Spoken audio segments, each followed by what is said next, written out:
ప్రస్తుతం దేశవ్యాప్తంగా పుష్ప 2 వివాదం హాట్ టాపిక్ గా మారింది. ఈ నేపథ్యంలో అల్లు అర్జున్ ను ఈ రోజు పోలీసులు తమ ఎదుట విచారణకు రావాల్సిందిగా ఆదేశించారు. అయితే ఉదయం నుంచి అల్లు అర్జున్ లీగల్ టీంతో పాటు చిక్కడపల్లి పోలీస్ స్టేషన్ కి చేరుకున్నట్టు తెలుస్తోంది.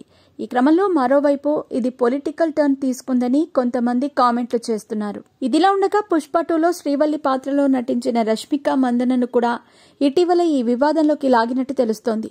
ఈ క్రమంలో రష్మిక మందన తన ప్రియుడు విజయ్ దేవరకొండతో కలిసి ముంబై ఎయిర్పోర్ట్లో కనిపించినట్టు తెలుస్తోంది. వీరి ఫోటోలు ప్రస్తుతం నెట్టింట తెగ హల్చల్ చేస్తున్నాయి. గీత గోవిందం, డియర్ కామ్రేడ్ మూవీ నుంచి విజయ్, రష్మికల మధ్య లవ్ నడుస్తోందని ఇండస్ట్రీలో టాక్ నడుస్తోంది.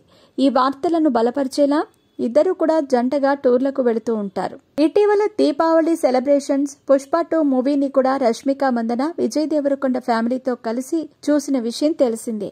వీరు మరోసారి ముంబై ఎయిర్పోర్ట్ లో రచ్చ చేశారు. అయితే ఒకవైపు అల్లు అర్జున్ పోలీసుల విచారణలో ఉండగా రష్మిక ఇలా ప్రియుడితో ఎంజాయ్ చేసేందుకు వెళ్లటం ఎంతవరకు కరెక్ట్ అని కొంతమంది కామెంట్లు చేస్తున్నారట. క్రిస్మస్, న్యూ ఇయర్ వేడుకల కోసం వీరిద్దరూ ఫారిన్ కి వెళ్లనున్నట్టు తెలుస్తోంది.